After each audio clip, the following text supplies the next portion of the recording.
Depuis des siècles, l'argent est une promesse. Une promesse de valeur, de stabilité, de confiance. Mais aussi une promesse bâtie sur une condition silencieuse. Que cette confiance n'existe que si elle est déposée entre les mains d'autrui. Banques, gouvernements, entreprises. Tous sont devenus les gardiens de l'argent, avec le temps, les gardiens du pouvoir. Pendant des générations, le système financier a fonctionné selon une règle non écrite. Si tu veux participer, tu dois obéir. Obéir aux horaires, aux politiques, aux commissions, aux restrictions. Et quand tout semblait solide, les fissures sont apparues. Crise après crise. Inflation après inflation. Des sauvetages qui ont sauvé les banques, mais coulé des économies entières. Encore et encore, la confiance a été mise à l'épreuve. L'histoire de l'argent est aussi celle de la dépendance. Celle de citoyens qui ont cédé leur autonomie en échange de sécurité. Jusqu'au jour où quelqu'un a décidé de tout remettre en question. Et si l'argent pouvait exister sans banque ? Et si la confiance ne dépendait pas des institutions, mais d'un code open source visible de tous ? Cette idée, qui aurait semblé folle il y a 20 ans, est aujourd'hui en train de transformer les fondations du pouvoir économique mondial. Une idée silencieuse, décentralisée et transparente qui redéfinit le concept même de richesse et de contrôle. Ainsi est né la défi de la finance décentralisée, le premier système financier au monde qui ne requiert ni permission, ni signature, ni intermédiaire. Un réseau qui ne demande pas la confiance, il la démontre. Et qui commence à défier, en silence, la domination des banques les plus puissantes de la planète. Dans l'espace francophone, cette mutation avance déjà. En France, Paris s'affirme comme pôle crypto, l'AMF encadre l'écosystème sous MiCA tandis que la Banque de France mène des expérimentations CBDC et de tokenisation. En Suisse, Genève et Zurich bénéficient d'un cadre FINMA favorable et d'une forte activité sur les actifs tokenisés. En Belgique et au Luxembourg, les acteurs s'alignent sur l'Europe pour concilier innovation et protection. Et au Québec, Canada francophone, l'open banking progresse tandis que les cas d'usage blockchain se multiplient. En Afrique francophone, l'intérêt pour les stablecoins et la défi grandit, porté par la recherche de protection contre l'inflation et les frictions bancaires. Accompagne-moi pour la découvrir.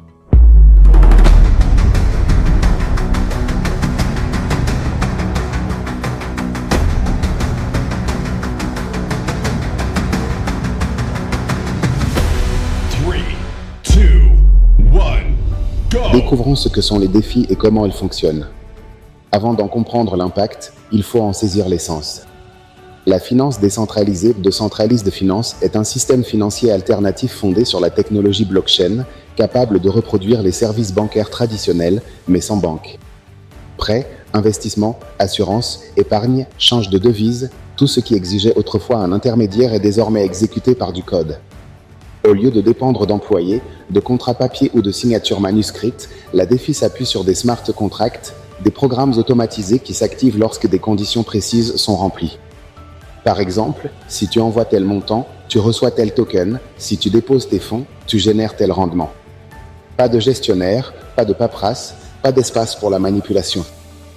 La confiance n'est plus déposée dans une institution, mais dans les mathématiques et la transparence du code open source.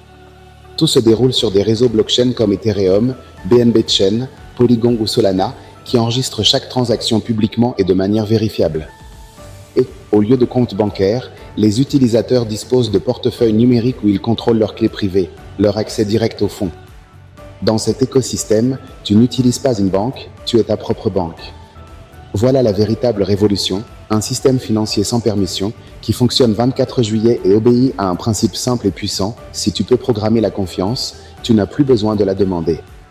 Tout commence par une révolution que l'on appelle la rébellion de la confiance. Pendant des siècles, les banques ont été le cœur du système économique. Elles promettaient sécurité, prospérité et stabilité. Elles étaient les gardiennes de l'argent, les intermédiaires de la confiance. Mais, en réalité, elles ont tissé une toile invisible de dépendance. Chaque dépôt d'épargne, c'était un peu de contrôle abandonné. Chaque crédit approuvé, chaque opération traitée, chaque autorisation donnée n'était pas un acte de liberté, mais un acte de permission. Et pendant des années, le système a réussi à te convaincre que tout cela était normal. Jusqu'au point de rupture. D'abord, des crises financières nées au loin mais dévastatrices dans les foyers. Puis, l'inflation, les sauvetages, les sanctions et les blocages économiques. Chacun de ces épisodes a érodé la foi dans la banque traditionnelle. L'argent, cet outil créé pour unir, a commencé à diviser. Des millions de personnes ont été exclues du système financier mondial, sans compte bancaire, sans crédit, sans possibilité de protéger leur épargne. Pendant ce temps, les banques grossissaient, les gouvernements imprimaient et les inégalités atteignaient des sommets historiques. C'est alors qu'un groupe de développeurs, d'économistes et de rêveurs a décidé de se rebeller. Pas avec des pancartes, mais avec des lignes de code. Ils ont bâti une nouvelle architecture de la monnaie où il n'est plus nécessaire de faire confiance. Une économie fondée sur la transparence où les règles ne peuvent pas être modifiées au gré des intérêts politiques ou des pouvoirs économiques. Ainsi est né la DeFi, le mouvement qui remplace la foi par la vérification, la bureaucratie par l'automatisation et l'obéissance par l'autonomie. Au lieu de signer à l'encre, les gens signent avec du code. Et au lieu de se reposer sur des institutions, ils se reposent sur les mathématiques. La finance décentralisée n'est pas une mode, c'est la réponse à un système qui a cessé de tenir ses promesses. Car lorsque les banques faillissent, les citoyens cherchent des alternatives. Et cette fois, l'alternative n'est pas venue d'un pays ni d'une devise, elle est venue de la technologie. Voilà pourquoi beaucoup appellent la DeFi la rébellion de la confiance. Une révolution qui ne se joue pas dans la rue, mais dans les blocs de code. Et bien qu'elle soit encore discrète, elle change déjà l'histoire de l'argent. C'est ainsi que le nouveau système financier émerge. L'argent tel que nous le connaissons a été conçu pour dépendre d'intermédiaires. La DeFi propose l'inverse, un système qui tourne tout seul, sans guichet, sans horaire, sans permission. Imagine une économie ouverte 24h24 où chacun, partout sur la planète, peut prêter, investir ou protéger son capital avec un simple téléphone. Ce n'est pas une utopie digitale, cela se produit déjà, discrètement, sous la surface du système bancaire traditionnel. Dans ce nouveau modèle, les banques sont remplacées par des protocoles, des plateformes autonomes opérant sur des blockchains publics. Chaque opération est exécutée par un smart contract, sorte de notaire programmé, qui ne négocie pas et n'oublie pas. Si les conditions sont réunies, l'échange a lieu, sinon, il n'a pas lieu. Les taux d'intérêt ne sont pas fixés par un conseil d'administration, ils sont ajustés par le marché, seconde après seconde, selon l'offre et la demande réelle. Et, au lieu d'un compte bancaire, les utilisateurs ont des portefeuilles cryptographiques qui ne demandent ni nom, ni pièce d'identité, ni nationalité. Une seule clé, la tienne. Cette clé est ton identité financière, ton accès direct à un système qui ne discrimine pas et ne censure pas. Pour en mesurer l'ampleur, regarde la carte.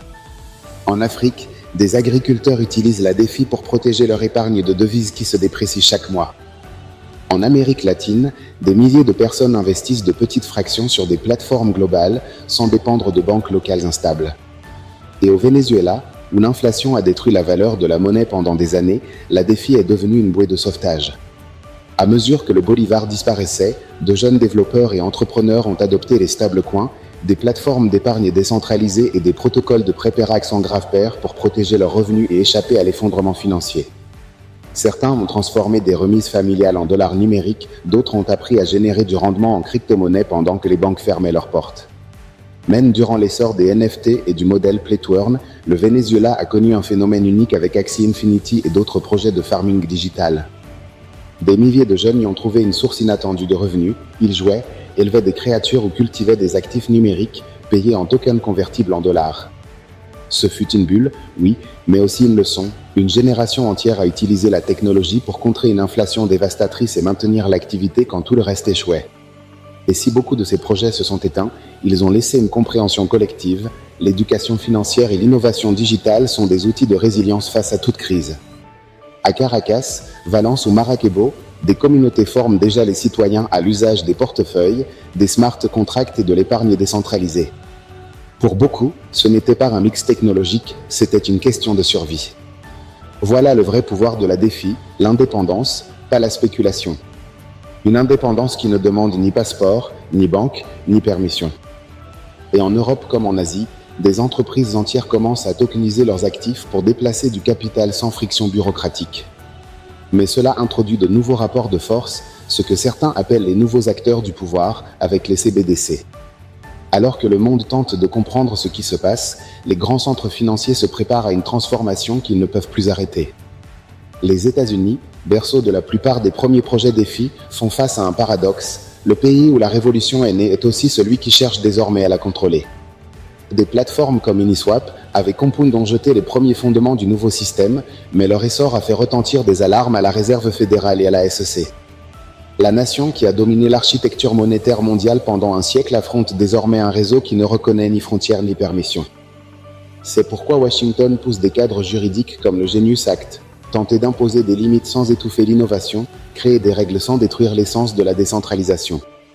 Et même si la régulation paraît inévitable, la tension entre contrôle et innovation est devenue l'un des grands combats économiques du siècle. En Europe, la stratégie diffère, tandis que les États-Unis débattent, l'Union européenne légifère. Le règlement MiCA cherche à définir comment les crypto-monnaies et les projets DeFi doivent opérer dans un cadre de transparence et de protection. Bruxelles ne veut ni être distancée, ni perdre la main. D'où l'avancée en parallèle de l'euro numérique, une monnaie d'État qui, dans le fond, tente de rivaliser avec la liberté des plateformes décentralisées. Et voici un nouvel acteur, les CBDC, monnaie numérique de banque centrale. Leur objectif affiché est de moderniser le système financier, mais l'arrière-plan révèle une bataille plus profonde. Les CBDC sont la réponse directe des États à la finance décentralisée, reprendre le pouvoir que les réseaux ouverts leur soustraient. Tandis que la DeFi vise l'autonomie et le pseudonymat, les CBDC cherchent la traçabilité et le contrôle. Deux visions opposées de la monnaie digitale, l'une fondée sur la liberté programmée, l'autre sur la surveillance institutionnelle. La Chine mène avec le yuan numérique, la BCE expérimente l'euro numérique et la Réserve fédérale teste ses propres prototypes. Mais derrière la rhétorique de la modernisation demeure une question troublante. La monnaie numérique peut-elle être vraiment libre si chaque mouvement peut être observé ou bloqué par décision politique ? C'est la tension centrale de notre époque, la décentralisation comme promesse de liberté face à la digitalisation d'États comme instrument de contrôle. L'avenir de la monnaie se joue sur cette ligne fine, les pays qui parviendront à équilibrer ces deux mondes définiront la prochaine décennie économique. En France, le cadre AMF articulé à MiCA professionnalise les acteurs, enregistrement l'agrément PSAN, pendant que la Banque de France pilote des pilotes CBDC, règlement livraison DLT, titres tokenisés, avec banque et fintech. Paris concentre Hackathon, la BRWA et outils de conformité afin d'intégrer la DeFi à la finance régulée sans sacrifier la protection des épargnants. En Asie, l'histoire s'écrit à un autre rythme. Singapour, la Corée du Sud et le Japon se positionnent comme laboratoire du futur financier, autorisant des tests DeFi en environnement régulé. Pendant ce temps, la Chine développe sa propre monnaie numérique d'État, démontrant que le contrôle peut lui aussi être tokenisé. Le message est clair. Dans la nouvelle économie, la souveraineté de la monnaie sera disputée entre ceux qui la programment et ceux qui la surveillent. En Amérique latine, la révolution se ressent autrement. Ici, plus qu'un phénomène technologique, la DeFi est devenue une nécessité. Dans les pays frappés par l'inflation chronique ou des systèmes bancaires restrictifs, des milliers de personnes apprennent à épargner et transférer de la valeur sans permission. Brésil, Mexique, Argentine, Colombie mènent l'adoption, tandis que des communautés entières utilisent des stablecoins pour protéger leurs revenus quotidiens. Ce qui, dans les grands centres financiers, se discute en commission, se vit ici en temps réel. Pour la première fois, la puissance financière mondiale ne dépend plus seulement de Wall Street, Londres ou Hong Kong, elle se construit aussi sur des réseaux décentralisés opérant depuis chaque recoin de la planète. Et bien qu'il n'existe pas encore de carte officielle, le paysage économique mondial change déjà de main, bloc après bloc, contrat après contrat. Alors, quel est l'avenir de la monnaie ? Tout se joue autour de l'intégration, des risques et de l'espérance. Toute révolution technologique commence par une promesse, mais aussi par un risque. La finance décentralisée n'échappe pas à la règle. À mesure que son influence grandit, les défis s'accroissent. Premier défi, la sécurité. Le code est transparent, mais pas infaillible. Une faille dans un smart contract peut anéantir des millions en quelques secondes. Les attaquants ne ciblent plus les coffres physiques, mais les protocoles. Chaque exploit coûte cher à l'écosystème, mais il apporte une leçon. Deuxième défi, l'interconnexion. Le système financier mondial est si imbriqué que la défaillance d'un grand protocole peut se propager à l'ensemble du marché. La DeFi bâtit encore ses fondations, toute faiblesse peut ébranler la confiance qui la soutient. Troisième défi, la régulation. Comment réguler un système sans frontières ? Comment superviser un marché qui n'appartient à personne ? L'équilibre entre innovation et contrôle sera la bataille la plus complexe de la prochaine décennie. Si les lois étouffent la décentralisation, la révolution mourra, sans règles, le chaos et la fraude la rongeront de l'intérieur. Et pourtant, malgré ces risques, la direction semble irréversible. ce qui n'était qu'une expérimentation marginale déplace désormais des centaines de milliards. Entreprises traditionnelles, fonds institutionnels et banques centrales commencent à intégrer leurs propres systèmes sur des réseaux décentralisés. La notion de banque ne renvoie plus à des bâtiments et des guichets, mais à des algorithmes qui exécutent des fonctions financières sans permission. Les prochaines années seront décisives. La défi évoluera vers une phase plus mature, plus sûre, plus scalable, plus connectée à l'économie réelle.